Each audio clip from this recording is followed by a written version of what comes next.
Hey, I'm Ryan Reynolds. Recently, I asked Mint Mobile's legal team if big wireless companies are allowed to raise prices due to inflation. They said yes. And then when I asked if raising prices technically violates those onerous 2-year contracts, they said, "What the f*** are you talking about, you insane Hollywood ass?" So to recap, we're cutting the price of Mint Unlimited from $30 a month to just $15 a month. Give it a try at mintmobile.com/switch. $45 upfront payment equivalent to $15 per month. New customers on first 3-month plan only. Taxes and fees extra. Speed slower above 40 gigabytes. See details. My first guest this afternoon is somebody I've admired for a long, long time, Ron Johnson, the senator from Wisconsin. You know him from his frequent appearances on Fox News and Fox Business News. He's a good friend of your and my buddy Larry Kudlow. Senator Johnson, thanks so much for joining, and Happy New Year. Well, Steve, a Happy New Year to you. And I was just thinking the first time we met was Christmas Eve 2009, right after they passed Obamacare in a store on Michigan Avenue in Chicago. I remember that. I remember that very clearly. And so you have been, is this your second or third term now that you've been in the Senate? Yeah, this was my third term. Got reelected in 2022. Amazing. So you've been one of the reason I wanted to have Senator Johnson on is he is one of the, well, I shouldn't say the few. There are some, but not a whole lot of people who have a fiscal conscience. Senator, I don't mean to demean your colleagues, but sometimes even the Republicans like to spend money. You know that. And you've always been the fiscal conscience of the Senate. By the way, we're going to have later on the show, I don't know if you ever overlap with Phil Gramm of Texas, but he also was an amazing fiscal conservative. Why are there not more fiscal conservatives in Congress? Because the American public isn't demanding it.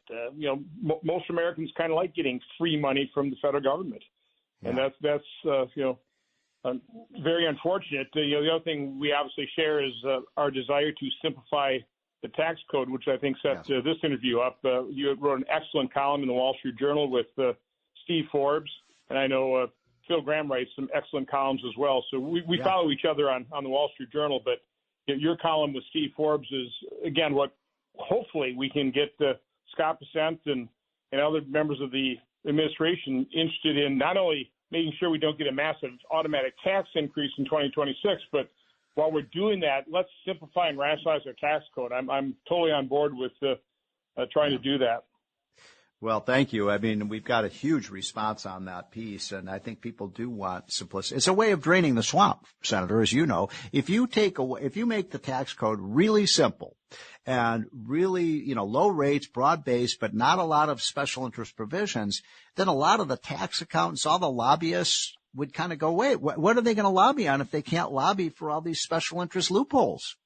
Well, proof of that is, the first piece of legislation we took up after the Tax Cuts and Job Act, that generational tax reform, was the tax extender package.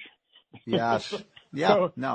Slap your forehead on that one. So again, so why does Washington do that? Because it keeps lobbyists, it keeps corporations coming, begging for their particular tax treatment. So no, a dramatic simplification. And I also throw in rationalization. So let's make the tax code rational. When you first ran for Senate, maybe I forget, it was 10, 12, 14 years ago or so, you were a businessman. You were not a politician. Is that correct? Yeah, it was literally 5 months after I met you, walking my daughter, and I said, there's a good guy right there. And you kind of turned around because I've been following you. I've known you longer than you've known me. And so we just had a nice conversation, a lowly accountant from Oshkosh, and we talked about that. And so then I decided to run literally. What inspired you? Because I remember that time we met before you were a senator, and most people kind of rise up the ranks. They run for city council, and then they run for the state legislature, and then they run for Congress or Senate. They just move up the ladder. You had not been. Is this your first elected position? Oh yeah, no. It was the passage of Obamacare, and that's what they had passed the day that we met, and that's what that's what we talked about. Is they passed that in the wee hours of the morning on Christmas Eve 2009. Plus, back then we were $14 trillion in debt. Mortgaging our we're 37. Now, yeah. So those are the two main issues. But really, is long term, it's the fact that we are mortgaging our kids' future. What I wrote in my recent column is we've devalued the dollar since 1998. Yeah, it's I now saw worth that. 51 cents. Yep. Yeah, that was a great piece. That's what we've done. In fact, that's one of the reasons I wanted to have you on the show, Senator, is that you had a piece in the Wall Street Journal as well. I think it was just a few days ago. I remember reading it. Tell folks what the essence of your argument in that piece. Well, a few numbers. I know Washington doesn't like talking about numbers, but in 2019, before the pandemic, total federal spending was $4.4 trillion. Now, then you have the By the way, Senator, hold on, Senator. I'm writing these numbers down as you speak. So we had a $4.4 billion budget in what year was that, 2019? Yeah, trillion, 4.4 trillion. Okay. And then we went to 6.5 trillion during the pandemic 2020, and we never looked back. We just established $6 trillion as the baseline. This year, President Biden wants to spend about 7.3 trillion, which is 63% higher than the 2019 spending, when our population has only grown 2.2%. Amazing. So my column suggests that we go back to a pre-pandemic base year, grow that spending by population growth, inflation. If we went back to 1998, and inflated those dollars, again, you leave Medicare, Social Security, and interest alone. That you spend what you spend, but all other spending you just inflate by population and inflation. We literally would have a balanced budget this year, Steve. That's how dramatic it would be, and I don't think we spent too less in 1998. It's amazing. I mean, when I first came to Washington, because I've been in the swamp a lot longer than you have been, just to give our listeners a sense of what you're talking about, when I first came to Washington, the entire federal budget in 1984, when we had a conservative president, Ronald Reagan, but it was $1 trillion. We had just surpassed the $1 trillion mark, and we were very embarrassed by that. Oh my God, $1 trillion. I can't imagine that much money. And we had just also surpassed, the $1 trillion, debt mark a year earlier. Now here we are 40 years later. Now prices are 3 times higher now. So, but still the debt is now, what are we at? 35 trillion? No, we're approaching 37. 37 trillion. Yeah. And our budget, if your numbers are right, the one that Biden has recommended, 7 trillion. So even if you adjust for inflation, that's a $4 trillion increase in just 40 years. And the debt has exploded by like eightfold adjusted for inflation. And neither part, here's the thing that I find demoralizing. It doesn't seem like we know Democrats love to spend money, but the Republicans do too, Senator. Well, part of the problem is only, 28, 29% is discretionary. And everybody blames, well, it's mandatory, we can't touch that. And I'm just showing people, no, we can. Leave Social Security, Medicare alone. Let those go on, as they are. But everything else, again, just inflate based on the CPI, based on the rate of inflation and population. So you're basically spending the same amount of money. The example I use is a family of 4. If they make $100,000, have a baby, and they could increase their spending from $100,000 to $125,000 to account for that population increase. With 3% inflation, now you're at $128,750. They do just fine. Well, government should do the same thing. So people need to understand we went to pandemic spending and we stayed on that enormous baseline. There's no justification for that. Come back down to a more reasonable baseline. Again, you still are going to inflate spending, but we should be just fine. There's no justification for keeping that baseline as high as it is.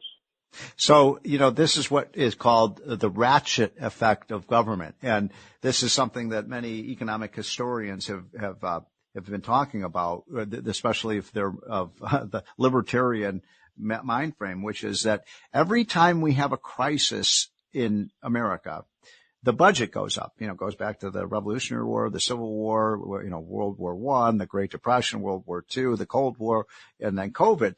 And what happens, Senator, is we increase the spending during the crisis, but it never comes back down to its previous level. And that's what you're talking about now. And again, part of the problem is nobody even knows how much we spend. A few years ago when we were debating it on the, I asked my Republican colleagues, hey, anybody know how much we spent last year? Nobody raised their hands. I went up to the Washington Press, asked them the same question. Somebody said, well, it's over $1 trillion. No, that's just discretionary. So, Steve, here we are. We're the largest financial entity in the world. Congress, we're supposed to be the board of directors, and literally nobody knows in total how much we spend because we argue over little bits.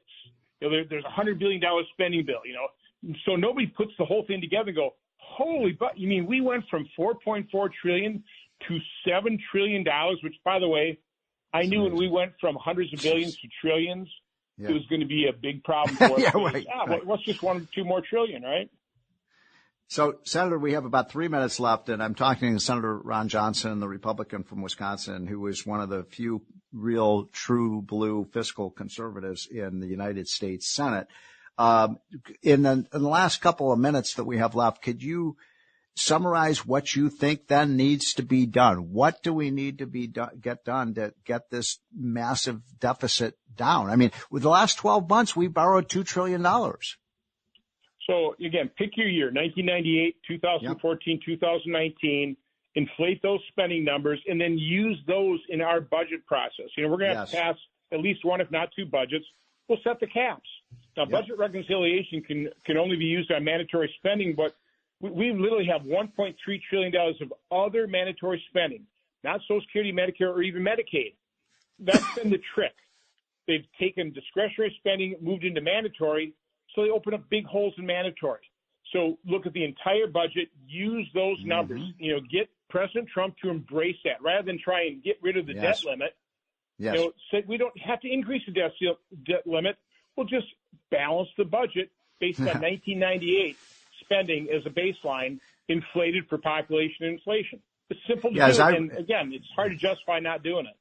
As I read your piece, that was an excellent piece in the Wall Street Journal by Senator Ron Johnson of Wisconsin, and I just did the back of the envelope math. If we had just, adjusted for inflation, going back to the pre-pandemic baseline, we would save $1 trillion a year. Right. $1 trillion. That's one with 12 zeros. That's 1,000 billion. Yeah, 1,000 billion. Or a million. Last question before I let you go. A lot of our listeners are confused about this debt ceiling issue. It was suspended until January 1st. As I look at the numbers, Senator, the debt ceiling is somewhere around 32 or 33 trillion, but you just said we're borrowing 36 or 37 trillion. If my math is right, that means we're already above the debt ceiling. What's going on here?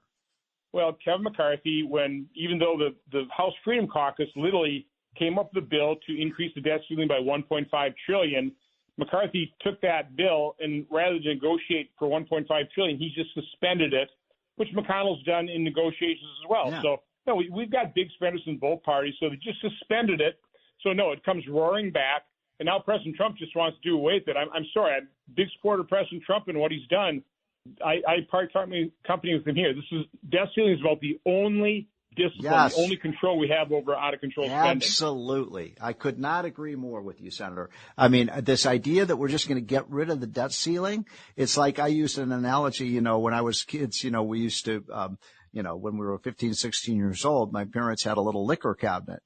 And, sometimes we'd be bad kids and we'd raid the liquor cabinet and drink some of the vodka and da-da-da.